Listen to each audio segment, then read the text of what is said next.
Ladies, gentlemen, chefs at home, Minister on the decks is sitting with us vandaag in studio. So much better. You've seen him a shopper a cappella, shop instrumental, a Saribasanye. Today's interview of it is too hot, too hot. We've got READASOUL in the studio. What about my brother? Not you. Yeah, please. I'm chill. Don't worry, we won't disturb that piece. I hope so. Vandaag, we want to speak a bit about your upbringing, about your career, everything that makes READASOUL. But before that, you need to warm up. Okay. On a scale of 1 to 10, how good is your musical ear? I'd say 7. 7. Yeah. So, okay.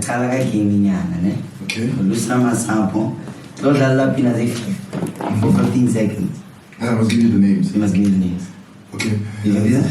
Okay, that's fine. You know what my problem is? I have a very good musical ear, right? Yeah. But I don't listen to a lot of music. So, I don't know. Let's It's piano. Oh, let's do piano. I listen to rap, dog. Yeah, I listen to rock. Yo. I listen to Rod Wave. I listen to Roddy. I listen to Lil Baby. Yeah. Struggle rap. Yeah. Right. We get into that. That's an interesting one. Okay. So we're gonna start with the first song.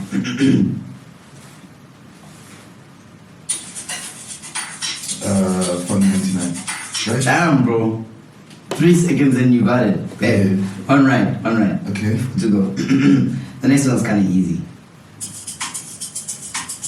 I'm a wood. Right? 3 seconds again. Yes. Hey. Okay, next one then. Okay. What do you say? Ah. I have a lot. We have fun. Give me $10.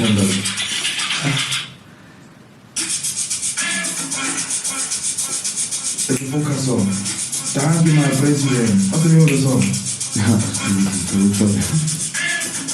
5 seconds left. Hey. I forgot the name of the song, but I know the song. You know the song? It's a focus song. Yeah. What's the name of it? Okay.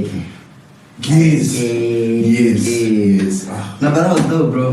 Like, you killed it. Like, most of them, you are online. How did I fuck up that one? That happens. Yeah, Oh. it's not a funny show. Don't worry. The lesson is 3 seconds. It's not a long time, but you can bury it in 3 seconds. A lot can happen. Fully. Alright, my king. Mm-hmm. I want you to take me back to the beginning, bro. Like, all the way to the beginning. Where are you born, bro? Rustenburg. So I'm a Montana kid. You're a Montana kid? I'm a Montana. I was born and bred Yeah? in Rustenburg. I came to Joburg in 2016 for varsity, and that's how I ended up in Joburg. So when you're in Rust, what's the family dynamic like? What's it looking like? Bro, I come from a very beautiful family. Yeah. My parents have been together since 1989. Yeah, my mom was in matric. My dad was a bit older. 1990, they conceived my sister. She was born early January 1991. They got married in 95. I was born 98. Like, that's literally all I know. Like, I come from a love, marriage, family situation. Yeah. So that's something you want for yourself? 100%, bro. Yeah. At a later stage though, but 100%. Yeah. I'd love to get married.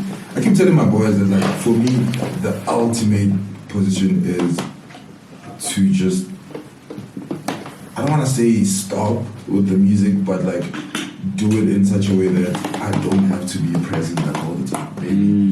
Maybe like from a behind the scenes type thing where I can do everything remotely. Yeah. And then I want to buy a farmhouse, like be away from people, and just cook for my wife and kids every day. That's can you cook? Bro, I can cook. So on the text and in the kitchen, you're pagan, G. You can't pay anywhere. Damn, bro. What's your favorite meal, though? Anything pasta. Like, I love pasta dishes, bro. Anything that has to do with pasta. Like, that's what I make. I make 5 different variations of pasta dishes. Yeah. Damn, bro. So interesting, right? Yeah. So you have an older sister, ne? Yeah. And how's your relation? Is it just the two of you? Or It sucks, bro. The relationship sucks? No. I'm saying it sucks that it's just the two of us. I don't know why my parents did that, but Her and I have an amazing relationship. But Yeah. she stays in the UK now. Got married to a guy that works and stays in the UK.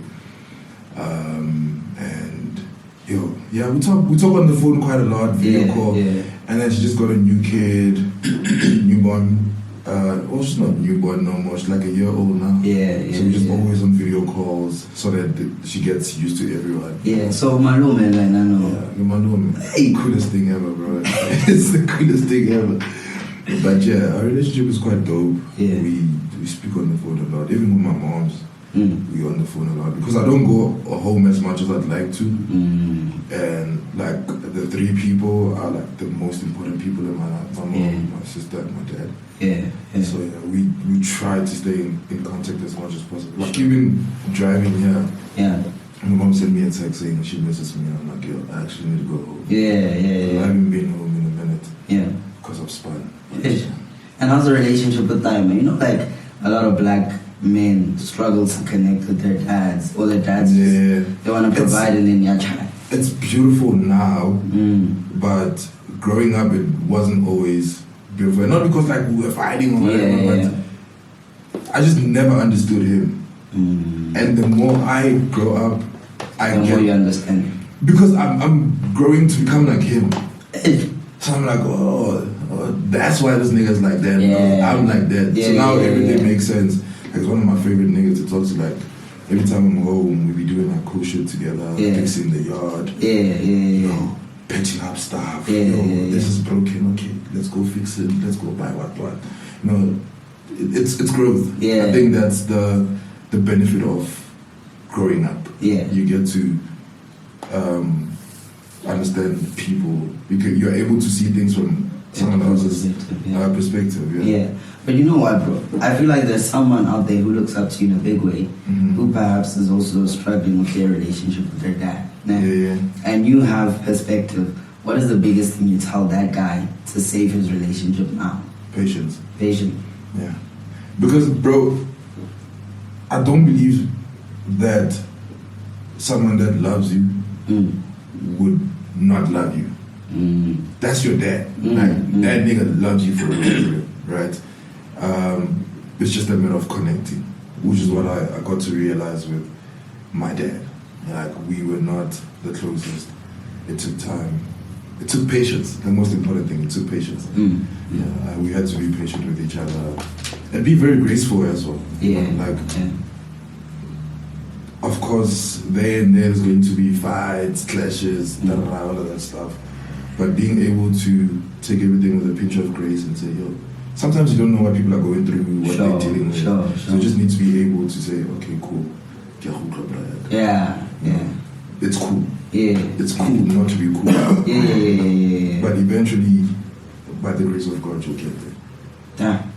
And why are we so deep, dog? People's Yeah, people think DJs aren't deep, but I think as humans, we all live such full lives that everyone has such a full story to tell. That is something that I found so interesting because people think we're so shallow. Because there's so much stigma attached to being a DJ. It's like, number one, he's not educated, he's not smart, he's just a surface level bro. And that's the thing, when I unpack that, deep unking. Not bad, I'm keen to do that. It's cool. So, I have a fan of a piano like over there, but it's cool. So, how was your upbringing in terms of school and that kind of thing? I was the naughtiest kid in class, bro. Bro, I used to be a problem. Like, it's actually crazy that I was never expelled from school. Like, I was very naughty. What's the craziest thing you remember doing, bro? In grade 3. Bro, like I've been a naughty kid all my life. Bro, like if I was to tell you about the stupid shit I've done, I'd get into so much trouble. But in grade 3, during the lunch break, we went to the bathrooms. It's like the boys. Right? And you see the brush that you have to scrape the toilet seat with after. I took that and I brushed this other nigga head with it. Bro. I got into so much trouble. They called my mom, they called my dad. My parents had to sit me down and like, dog, what the fuck are you doing? They even moved me from that school. Like, eventually at the end of the year, they were like, yo, dog, there's no way. You are actually problematic. Another thing, yo, I always tell people this and they don't believe me. So there's a girl that in my hood that we used to play with as kids, like whatever games you play in the streets. Sure. So she used to relax her hair a lot. Yeah. Obviously the chemicals make the hair flammable. So I don't know how we got to discover that. So I did her head. Like she got bald instantly. I got into so much trouble. Like my dad beat my ass so badly, bro. Damn. Yeah, I used to be a problematic kid, but contrary to that, I was literally one of the smartest kids in each and every class. Yeah. I was in top 10 of everything academics, like every single year from grade 1 all the way until matric. I was the best performing learner in my matric. Eh? Yeah, like, bro, like, it's so crazy, but yeah, I got like 5 distinctions and didn't get grade 12. Damn. Yeah. Damn. Like, I'm a very smart person. I think that's something that a lot of people don't know about me because, I mean, a lot of people know me as a DJ and they just run to thinking the typical. Sure. But yeah, and I'm also a varsity graduate, bro. Like, I studied computer science and informatics at UJ and graduated. And I'm sure we will end. It kind of bullied me, but yeah, but it was, I have what matters is that I have the gown, I have the belt, I have the certificate. Mom and dad are happy. Sure. So what was the turning point, bro? Because I know when did you decide, or what made you decide, or whatever, if I need to change my ways? I don't think I ever got to that point. I think I just grew up. Yeah, I just grew up, and obviously the older you get, the more you realize, this is right, this is wrong, and you start moving accordingly.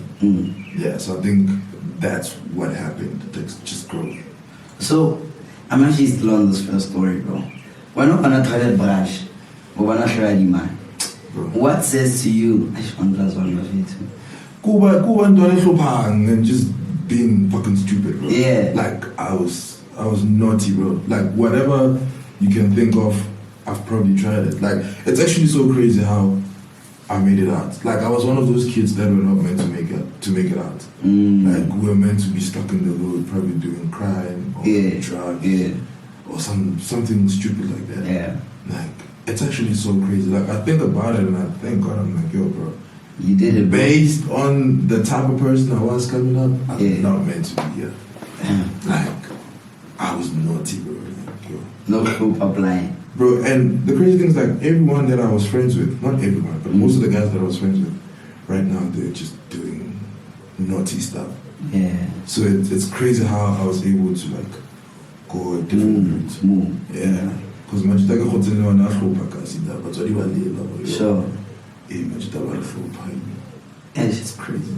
And no, like how does that make you feel? Like how came up with them? Like don't you feel compelled to do something, or how does it you that one? It of course, like it can never be a pleasant feeling. Like it sucks. That's why when I'm home, like I be stepping out, chill with them, buy something, like maybe drink, chill, just catch up the majita. But I think the turnaround for them requires more than just one session to do majita. Like I think it goes way deeper than just that. Like because crime is really bad. Like crime is really bad, but some people are pushed to do it. Not that it's right, but some people are pushed to do it. Because I don't know what I'm gonna eat. Yeah. Do you get what I'm saying? Yeah. And my nigga over here has nice sneakers. I can take them, go sell them, then I can get something to eat. So that's what I'm saying. Like the intervention it requires a lot. Yeah, it's not like there's so much that has to go into it. Because if you wanna say, okay, it's what you have to give him something that's better. Yeah. So how do you do that? It sucks. It sucks for Banamajita. Obviously, Majita holds in labor and all the first time. Sure. It sucks to see them in that position. So how did it blow me? Like what type of? Because obviously, again out there, and I probably made it out. Like he doesn't know how to help his boys. Yeah. Right? But what is the small that someone can do even conversation, how do you see? What are the types of things you can say maybe to encourage the boys, or like how does it usually go at a bro as my feet? Bro, the conversations are never deep, to be very honest with you.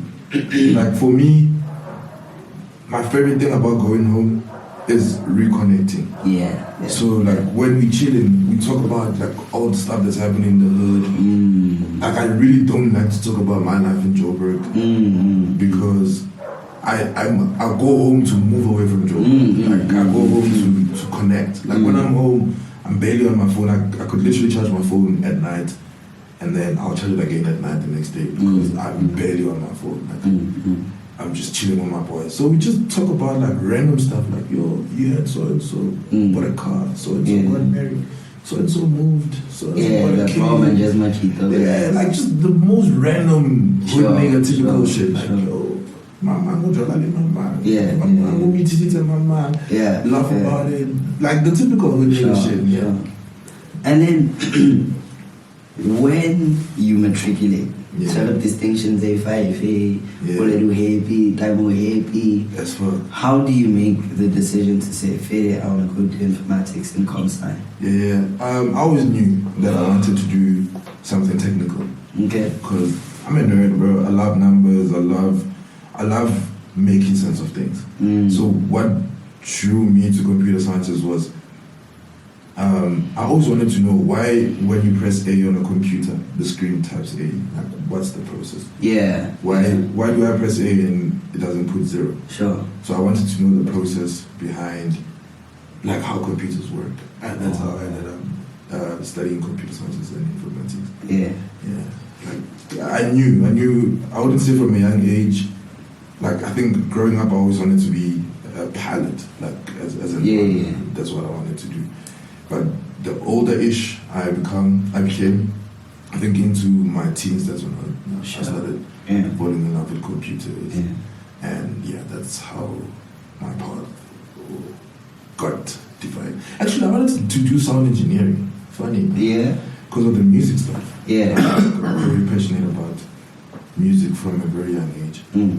Well, not too young, in my teens. Sure. But my mom was like, no ways. Yeah. You know, the typical mom, black mom will talk. But like it's something intentional. Yeah, and something that has proven to work. You know, in a large scale. You know, like sound engineers, yes, they do well, they make money there and there, but how many of the guys are like going it like that? Yeah. And it's a very foreign thing to them. You know, because also the moment you heard sound, you thought DJ, man. Yeah, bro, not doing that. Sure. So I went and I did computer sciences, and I did a year in corporate. I didn't like it really, to be honest, bro. Yeah.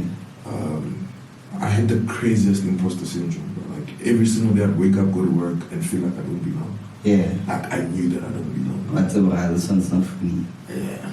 And that was it. So when did the love for music start in this whole journey? Dog, so interesting. And it colored on, what did it start? So I didn't realize it until it was too late. So how this whole thing started. It started when I got my first smartphone at the time. So I had access to the internet, and my pocket money was like 5 rand a day, right? So my mom would give me 25 rand, and then I'd spend 4 rand and keep 1 rand. And then on Friday, so my mom takes my phone at the time, and I only get it on weekends. Okay. So I save 1 rand each day for 5 days, and then on Friday I buy 5 rand airtime. Yeah. At the time, like this is before data. It became a thing, and like 5 rand airtime is a lot at the time. Like you can do a lot. So every Friday, and the phone that I used didn't have storage. Sure. Like you probably could like put like 2-3 songs maximum, depending on the size. So this is literally my routine every Friday. I download 2 songs. Sunday you see you give a mama phone. I save up money the whole week. Next week, I eat those 2 songs. I get 2 songs again. Sunday give a phone. That's literally how it started. And then it was a Samsung phone. And then after that phone, I got a BlackBerry. And then And then I got BIS. You remember BIS? Like you pay 60 rands and you have a shit ton of data. Sure. That's when I think it all started, because there I was around 15, 16, and I was in like grade 11-ish. Yeah. So my mom could trust me with my phone at the time, so I could keep my phone throughout. Okay. Because I'd always lie to her and say, I need to research something for Scala. And then she'd borrow me the phone for like an hour and I'd take it back until she eventually Yeah. what's hard? Just take it. Just be responsible. Sure. So at the time, I had access to the internet. I have a shit ton of data. Bro, I would spend hours on the internet looking for music. Like hours. And what type of music are you looking for, bro? Deep house. At the time I was Deep listening. house? Yeah, at the time I was listening to a lot of deep house. My stage name was actually inspired by Juke Soul. I was about to say, what you sold? Yeah, that's my guy. That's my guy. Bro, that was my guy. Yeah. So every day I would just spend hours collecting music. And I love the guy so much that there's a mix of his, right? That he was playing at a venue. Someone recorded the mix on the phone. It's not even like digitally recorded, like with clear audio and everything. They recorded that mix on the phone. And while they're recording, they're having a conversation. Yeah. Right? I listened to that mix for so long that when I was listening to that mix, I'd speak. I'd say exactly what those guys are saying. Yeah. Have the conversation. Literally, like that's how much I loved that mix. That's how much I loved Duke. And yeah, that's pretty much how my love for music started. And then 2014, the guy that taught me how to DJ, his name is Billy Boy. He was a resident DJ at some club. Where are we now? Kojozi, Rekara, No, he's not Austin, but Chakas. So, Bazoriba High, Ghana, DCDJ. Sure. And then he becomes the resident DJ at this place. It's not even a club. So, Udalada the whole day. Sure. And then so that place used to sell chips as well. Like it's an alcohol spot, but they sell chips. Sure. So me and my boy used to love the chips from there. Yeah. So we'd go there all the time. Sure. So I get to see this guy a lot. I get to see this guy, we eventually speak. I tell him, I'd actually like to try this thing. He's like, okay, put up, let me teach you. He teaches me the basics. Bro, as soon as I think we did 1 or 2 sessions, I went and bought 2 CDs. At the time, we were still playing on CDs. I bought 2 CDs. I filled them up with music. It's like, I think you could put maximum 10 songs each. I had 7 on the one, I had 10 on the one. And that was my set. I was literally playing the same set all the time. Yeah. And 2015, I'm in my matric year. My mom's like, yo, dog, I see where this is going. I see that you love it. But please just give me this year. Just focus on your Scala, and then we'll have this conversation beyond your matric. Like, okay, cool. And at this time, I'm sure like you're becoming slightly more popular. Not even. Like, I think the people that knew, but there was no popularity at all. Like zero. Then matric year, I didn't do anything music related. I was just really focused on school. I was at school 6 days a week, coming home at like 8 p.m. almost every day. That's how dedicated I was. And then I picked it up when I came to Joburg. Stayed at a res. When you introduce yourself. My name is Rhea. I'm from Boston. I like music. I'm a DJ. It's like, oh, you're a DJ. Then when the res guys start hosting parties, they start putting you on. And that's pretty much how it all started. Yeah, I want to get into it more. I feel like Butler, but he's a cow. I don't know, I know life is always on the road for you, so I was thinking, sharp is something on me. So sharply papanyana, salad, then I don't know if you want chili. We'll also get into I do a lot of chili. Yeah. And then we'll start the conversation also. You know how it is. Right. So, uni, what is the one thing or one memory that always comes to mind when you think of UJ? Res, bro. Res was amazing, bro. Like, we did so much cool stuff that brought us together.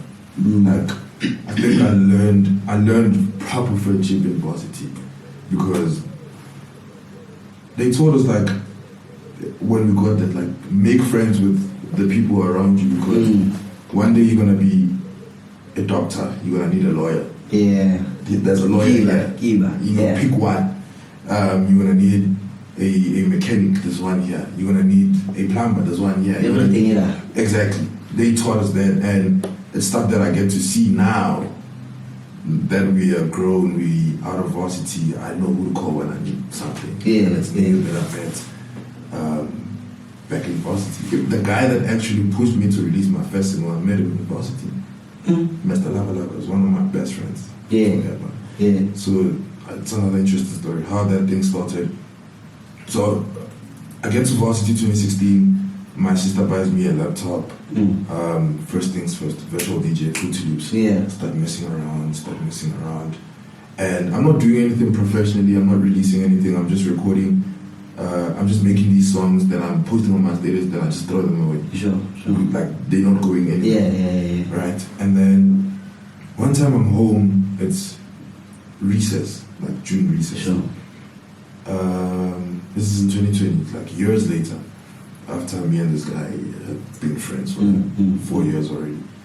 I'm posting a video. I did a remix of like a Babe Sodomo song, but I never released it. And this guy's like, yo, dog, your beats are actually dope. Let me try something. I'm like, are you serious? Like, yeah. Can I remove those vocals? I take that song, I export it. That's the word I was looking for. Export that song, I send it to him. He writes something, he sends me a voice note, singing that song. I'm like, oh, dog, what you actually good at this shit? I'm like, yo, actually, let's properly do this thing. Then a friend of mine who is a sound engineer, his name is TYC. Just so crazy. Years later, he ended up mixing and mastering the EP that I just dropped with another friend of mine. Hey. So like everything. Friendship. Yeah. Friendship. So I called TYC, I'm like, dog, we have this song, we wanna do this song. We wanna record this song, blah blah blah. It's like, okay, cool, I'll charge 1,000 for a session, I will record, mix and master, everything. And that's where money comes in. I think it was like 1,500. I take 500. Mr. Lava Lava brings his 500. We pay this guy to go record this song. Yeah. It's so crazy. Like, so his room didn't have proper sound treatment. Yeah. So sound would bounce. Yeah. So in order for us to record properly, we'd go into the closet. Yeah, woman. We have to look at Sure. But the beauty of that is that the vocals come nice. Like, they clean because the sound doesn't bounce. It's trapped in a very treated. And we recorded that song, we released it, did another song same year, released it, and that's basically where it all started with like releasing music. I know I want to go deep into this DJ career. So our producer's gonna bring the food and then we're gonna eat. And then second segment we're gonna get into the DJ career. Coke. Up to you. Water. This nigga's like, yeah, you're gonna eat with your head. I wanted to ask right now. No, that's cool, don't worry. I'm actually not hungry, bro. Like, chili, woman, salad. No, what's that? Chili, please. I know we sit at Makita happy, cheese was on, everything was online buffet too. So yeah, you think that's all? Yeah. It was dope, man. It was up. dope. I was going up. And I love spicy food, so Yeah. I don't know how many chilies because it's real money that thing. So now, boy, I wanna really dive into the DJ career. Because I'm assuming it really starts to take off for you once you touch Joburg. No. It starts taking off in 2021. Okay. So, remember I told you I was working in a corporate. So, I'm working 5 days a week. Friday night, Saturday, Sunday afternoon, I'm doing gigs. That's my life at the time. And doing like very small gigs, but like you go to a show, they don't pay you. Exposure. Sure. You know how it works. Mohomba gas, I got petrol, and it's literally that amount that you need for petrol. It's not even like petrol plus something on the side for you to be soft. Yeah. No, it's like if to drive from where you stay to the venue and back, the petrol's around 100, they'll give you 100 on the dot. And then, so this is now where things start to fall into place, right?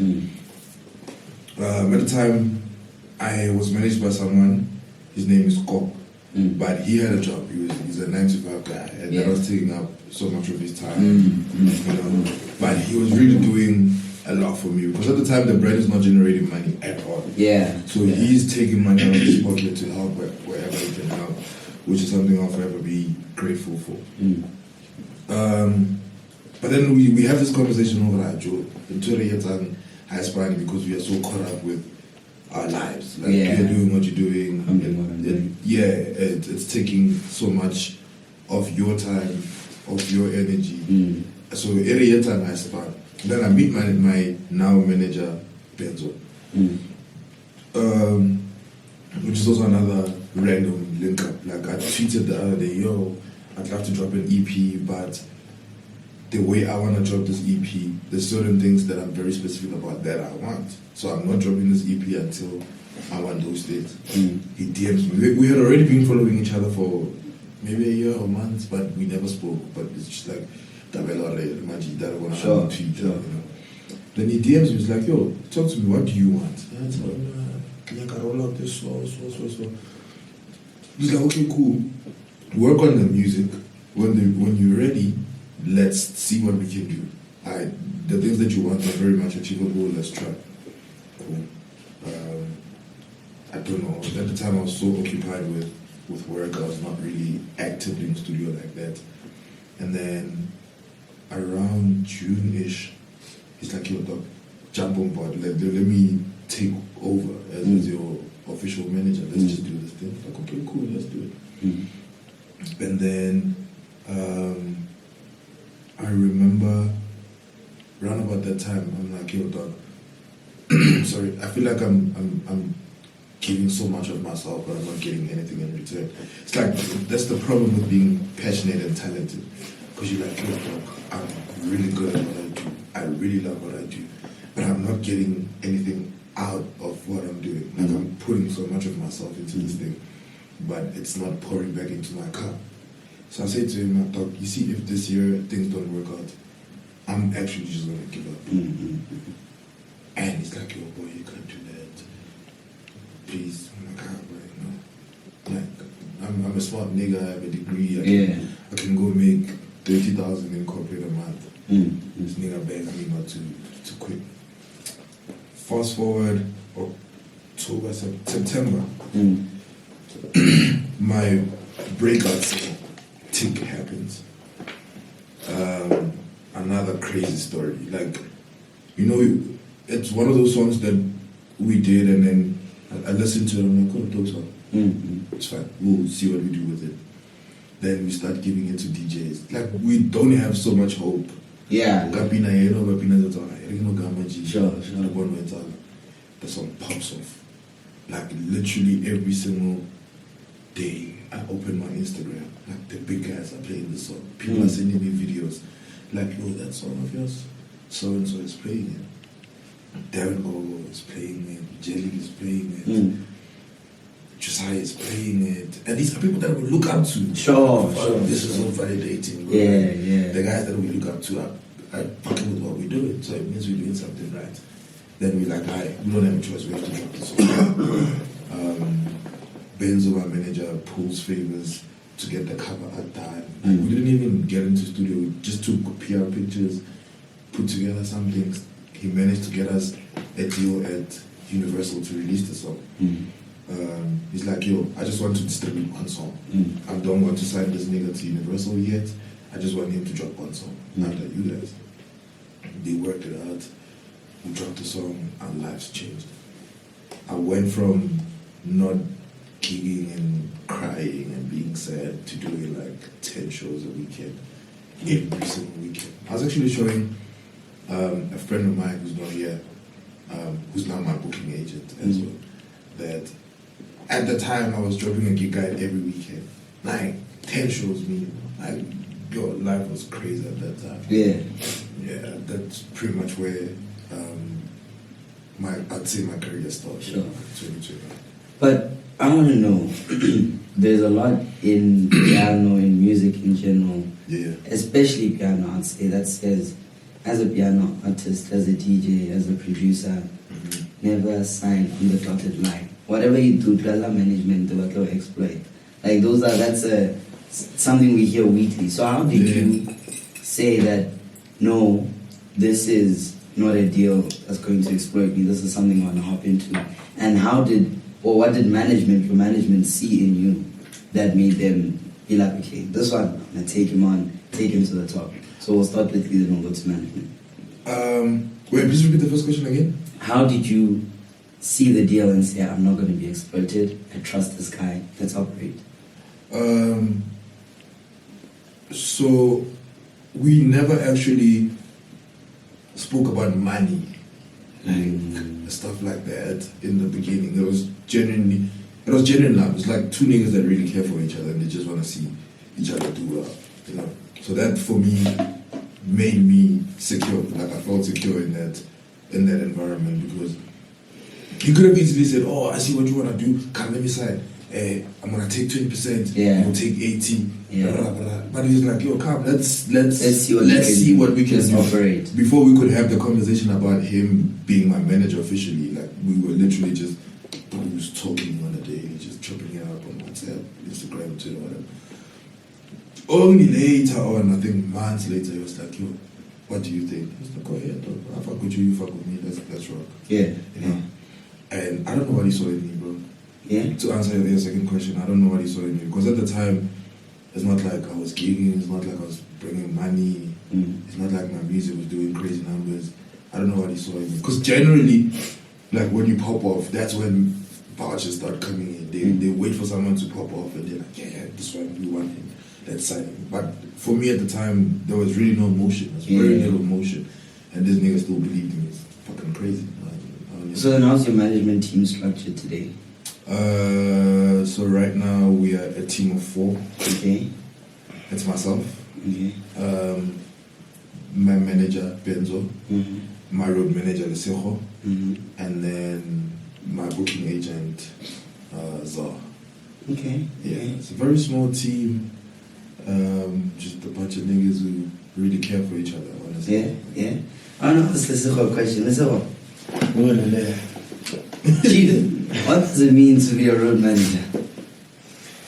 A simple explanation: take care of everything that's on the road, like dealing with from transport to when you get to the place, making sure that everything is sorted out. So you just make sure that your artist has no problem whatsoever. Yeah. He's a babysitter. So like I just make sure that anything that bothers him, I deal with it. Everything must just be like straight. Yeah. It's a manga line. Yeah. So what's the biggest thing you've had to deal with? Like what the hell is this venue putting me through right now, bro? Like have you ever had to walk away from a gig or Yeah, dog, like sometimes it becomes a thing, payment. You know, some people will pay deposit, then will say we'll give you cash when you get there. When you get there, there's no cash. Yes. You understand? Or rider, or Yeah. you know, there's just a problem with the CDJs, Q button every day. Yeah. You understand? Yeah. There's just a lot. Or maybe like the place is full. Yeah. And there's only one entrance, one exit. Yeah. So what do you expect us to do if it's full? We have to get in, we have to play. Yeah. But we can't get in. Sure. I understand. So yeah, there's times where you just on some dog, like you can see what's going on here. We communicated with the venue or the promoter. We told them, Rejo, we tried our best to do what we're doing, but you're also not, meeting me halfway. Yeah. What's the craziest thing you've seen on the road? Craziest? I don't know. I don't think it's been crazy. Yeah. It's just things where like times are just crazy. Yeah. Like last week we were in Swaziland, the Saturday. The Friday we were at Nostra. So imagine you leave the club at 6 a.m. 10 a.m. you have to drive to Swaziland, and then you perform that side. Then you drive back. So it's just It's a crazy. it's just crazy. So planning on your side is crazy extensive. You have to make sure that everything Yeah. is okay. That's what you get paid for. To make sure that the artist doesn't really get, like, he has no problems. You might just get there and worry about playing, nothing else. Yeah. That's it. Damn, bro. Shout out to that. Thank you, Lucifer. Shout out. Yeah. Yes, sir. Speaking of Patenesa Vereking, what is the one gig you've had where you said, I have it to my wise money? Like you yourself, so I played nonsense. I can't think of a gig, bro. Like, you always rock it. you know what the thing is? I don't think I'd ever play a terrible set, but I don't think I meet my standard all the time. There's times where I'll play a set and I feel like, could have done better. Yeah. And then you leave the deck and someone says, what? Yeah. What do you mean, bro? Yeah, Like, in my heart of hearts, I know I could have played a better set, you know? So yeah, I don't think I played a terrible set. I just think meeting my standard, the standard that I've set for myself is something that I struggle with. Yeah. And when you look at it, right? Because I remember, I think like Shach 11, Yeah. I was going to some party called Altitude, Yeah. even forwards. She really line up some who named READASOUL. I don't know this brother. I'm like, Yeah. what's going on? And I call him As a day, I'm like, me, I want to see myself behind those decks and stuff like that. And once I first started with hip hop. Yeah. And they were telling me that, you know, you can match a 70 and 140 ppm. Yeah, definitely. So, music is math, essentially. 100%. So, how do you use your math brain when you're playing? Because you do crazy things. But premix. You're right. DJing is math, bro. So something as simple as knowing when to cue in the song, because you can match the BPMs. Like you can get two songs that are 112. The can so whatever they're probably even in the same key. They match in every way, but your phrasing is off. So maybe you are cueing 2 beats later or 2 beats earlier. When you mix the songs in, they will go in nicely, but when the songs transition, that's where it's gonna club you. So you need to know how to time. You need to know. So moving from one BPM to another BPM, you need not to rely on the CDJ to tell you the BPM. You need to look at the percentages. So next to the BPM, there's like percentage. Yeah, the minus 0.5. Yeah, that tells you how to change the BPM of the song. So like if the song, perfect example with piano, if the song is at 112 and you're trying to move it to 113, it's plus 0.90%. That's what BPM in CDJ meant. So those are the little things that you need to pay attention to. Your timing is the most important thing, because if timing are better, then the mixing is gonna be not nice to hear. Yeah. So when did you start playing around? Because when I said I say pina on pina acapella, something, then transition. Like when did you start? Because also that requires speed. You can't just Bro, and you know the crazy thing, bro, which is something that people find it so hard to believe when I tell them, you know, I don't own CDJs. So if everything that I do in my sets are a gamble, like oath, like I will listen to someone and say, oh, I'd like to try that. And then when I get to your venue, I'll try it. I don't know if it's gonna work. 90%, 99% of the time it works. So yeah, I just gamble. Because it's math. You can predict how a song is going to sit on another song, how a vocal is going to sound, and then you're on. So that's really what it is for me. I just gamble. Bro. Yeah. So the industry right now is saturated as it's ever been. So someone wants to be a DJ right now. From your heart of hearts, would you recommend it? Only if you love it, bro. Don't do it because it's cool or it can help you pay bills, all of that stuff. Those things don't matter. If you love it, then go for it. Mm. I think the most important thing is the love, bro. Yeah. Because dog, the industry is not easy. Because you're gonna find yourself in situations where you take money out of your pocket to fund your career and that money doesn't come back. Mm. You go to studio sessions, you take your last money to go to your studio session to make a song that will never come out. Yeah. You know, because like, I mean, as piano guys, we make a shit ton of music all the time. So even I'm at camp, and maybe I get a place and I do a camp and I bring a bunch of people and we do like 20 songs. I'm probably only gonna drop like 8 of those songs. So you need to be okay with knowing that there's a possibility that being able to spend I promote.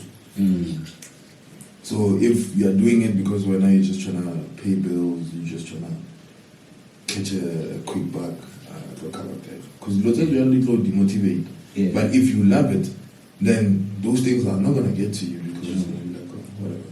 Yeah. Give me another song. And I love this thing, so I can do it again. Yeah. I'll do it tired, I'll do it broke, I'll do it angry, Yeah. I'll do it sad, Yeah. I'll do it. Sure. That's really what it is. And then what's the best mood for you for making music? Peace. Peace. Like when I feel the most amount of peace, that's when I want to be in the studio. What's her number? Yeah, I just love being in the studio when I'm very peaceful. Like Yeah. it really affects me when I'm not in a good mind, in a good mental state. Like if I'm not into a club, I stay away from studio. Because my studio is also where I game, because I game. Mm-hmm. So the only reason that I'll step in there is when I go play my game. Mm-hmm. Just tire my brain, go sleep. Mm-hmm. But when I'm in a peaceful state of mind, I go in there and make music. Yeah. So, you started this segment on the show where we get people to confess things and you guide them advice, ne? So ready. So the people are going to give us confessions and I need to advise them. Yeah. Okay, let's try. Yeah, I don't know. Alright. Number between 1 and 2. 1. 1. I have a crush on someone that I shouldn't. I love my hand, but this other girl has been on my mind since I met her. What should I do? Do what makes you happy. I know that that's such a dick thing to say, but do what makes you happy. I strongly believe in doing things that make you happy. Mm-hmm. There's nothing. What if they both make this person happy? Have them both. Nah, I'm kidding. I don't know, man. But if I was in that situation, I'd ask myself, who do I want the most? Yeah. Who do I think is the person I want to be? Yeah, most compatible. Most compatible. You get what I'm saying? If it's this crush person, then I'd go for her. And if it's my hand, then I'll stick with my hand. Yeah. It just depends on what makes you happy or who makes you happier. Sure. Yeah. I know. Okay. Second confession. This is more like a statement than a confession, but anyway. A very toxic ex of mine got a hold of my numbers from my friend. She says she wants to link up for lunch then movies. I wanna oblige, but only to break her like she broke me. Shout out to my homie for this chance at closure. Do you think those guys' actions are justified? No, that's terrible behavior, bro. Like, maybe I'm a different person, but I like to be civil with my exes. Like, sure, things didn't work out, but we still shared very beautiful memories. Why do we hate each other? Yeah. Why are we fighting? Like, Yeah. why are we enemies? Yeah. Do you know what I'm saying? So regardless of how things end and all of that stuff, I just prefer to keep to myself, move on, be civil, and have a little bit because it's actually more difficult to hate than it is to love. So why? Just go and watch your life, be happy, bro. Like, Yeah. it's easier to love, bro. It's easier to love. Just love. And on that, bro, you're in an industry that is spiritually draining, physically draining, like just overall very draining. Yeah. So how do you protect your peace? Because but they don't have pure intentions. I go home. They don't wish well for you. I go home. Like every now and again, every opportunity I get to go home and detox. It's not even like a crazy thing, like procedure. No, just being home with people that I don't have to doubt their intentions. So obviously going through positive, my mom and my dad. But I'm going through, and I don't have to worry about whether these two people like me or not. Because I know I'm very secure. Sure. Yeah, that's my favorite thing. Also, another thing, I allow people to expose themselves. Right? Like, I give people opportunities. I'll give you a chance. Like, to see who you are. Yeah, like I allow people to expose themselves. Like, not today, but hey, I'll tell them, guys, you're gonna go to this podcast. It's gonna fuck you up. Okay, cool, let's go. Yeah. I mean, if you fuck me up, then that's it's not my bread. I live a very peaceful life. Like, the more the peace, the better for me. Yeah. Like, I don't want to worry myself about things that I don't have to worry myself about. Sure. Yeah. And then what should we be on the lookout for? What should the chefs at home be looking for from READASOUL? New music, anything that's coming up, bro. Like, what do you want to make us look out for? So I dropped an EP titled Nama in April. Okay. It's doing well. We just did 5 million streams. Shout out. And we want to push it further.